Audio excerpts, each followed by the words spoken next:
When Ronald Read passed away in 2014 at the age of 92, most people thought they knew who he was: a janitor, a gas station attendant, a quiet man from Brattleboro, Vermont, the kind of person you'd pass on the street without a second thought. But when his will was opened, the world was stunned. Ronald Read, that humble janitor, quietly amassed a fortune of nearly $8 million.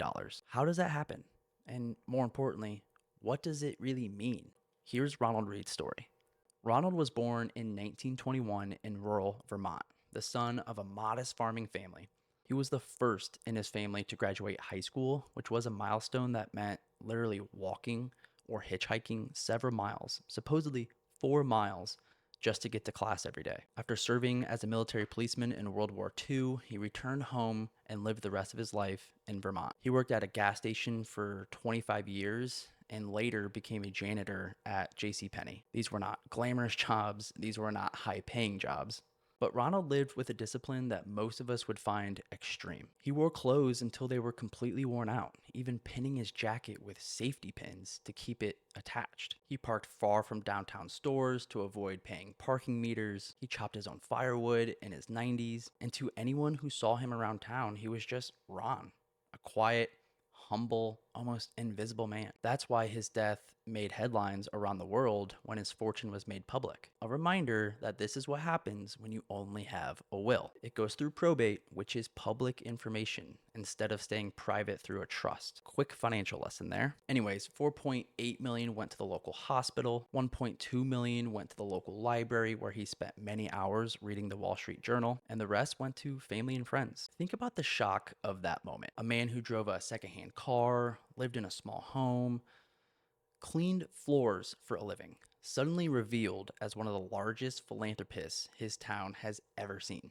So how did he do it? And the short answer isn't sexy. It's simply consistency. He saved diligently, he invested regularly, and let compound interest do the heavy lifting. His savings and investment approach was really just out of sight, out of mind. He also lived far below his means, not a little below, way below. And that margin gave him plenty of room to accumulate wealth. He bought stable companies and just held them through thick and thin. And here's the part that still rings true today. Wealth can be built regardless of income size. It just comes from keeping what you earn and letting it grow.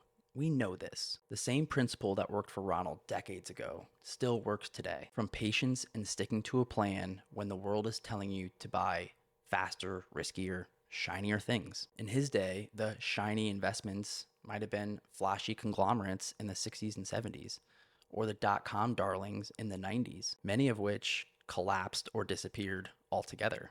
Ronald just didn't chase trends. And let me tell you, that path is even harder today in the information era. Mark Twain once said, "History doesn't repeat itself, but it often rhymes." And we see this a lot in the investing world. When the internet is screaming about the next hot stock, crypto coin, or AI play, the quiet discipline of staying the course feels boring. And there's also this emotion called FOMO. But boring is what built Ronald Read's fortune. I do have a hot take though on Ronald Read's story, because as inspiring as Ronald's story is, I don't think it's perfect. Think about this. Ronald never really used his wealth while he was alive. His perspective was so focused on saving and compounding that money never really became a tool to enhance his day-to-day life. He lived extremely frugally, maybe by choice, but maybe by fear. After all, he was born close to the Great Depression. Did he miss opportunities for joy, for experiences, for giving while he was alive to see his impact? Maybe.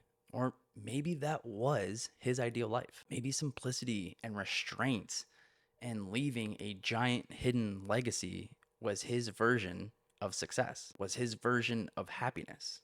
We'll never know. And that's the tension here for me. Was his story a planned success, the ultimate triumph of discipline and patience? Or was it, in a sense, a planned failure because his money never served him directly and was really just numbers on a page until after he was gone? With our clients, we often talk about two planned fails.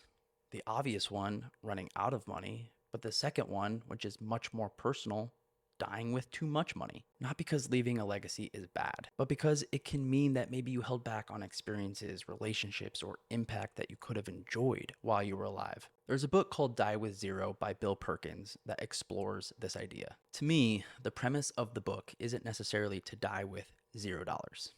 It's more to die with zero regrets, using your money and resources in alignment.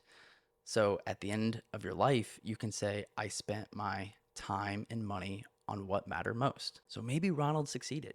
Maybe he died with zero regrets. That's a success. Or maybe he was so fearful of slipping back into poverty that he never allowed himself to expand his lifestyle. Money never really became a tool. Maybe he just needed someone to ask him the right questions to show him his capacity to spend without fear, without running out. It's not for us to judge Ronald, but it is worth asking. If you were in his shoes, what would you want your story to be? Or maybe, what is money's role in my life? I want to make this very clear. You do not have to live like Ronald to build wealth. His way is just one extreme. However, the fundamentals do matter: consistency, patience, living below your means. We know they work. We've heard this many times. Those are good lessons, but consider a bigger lesson in the perspective behind why the fundamentals matter. After all, what's the point of discipline if you never benefit from it yourself? I don't think that's selfish. I think it's personal. For some, the benefit of discipline might be enjoying experiences or giving and seeing the impact while they're still alive. For others, like Ronald, maybe the benefit of discipline was just him simply knowing his community, his friends, his family would be cared for after he was gone. That could simply be all he wanted. We'll never know.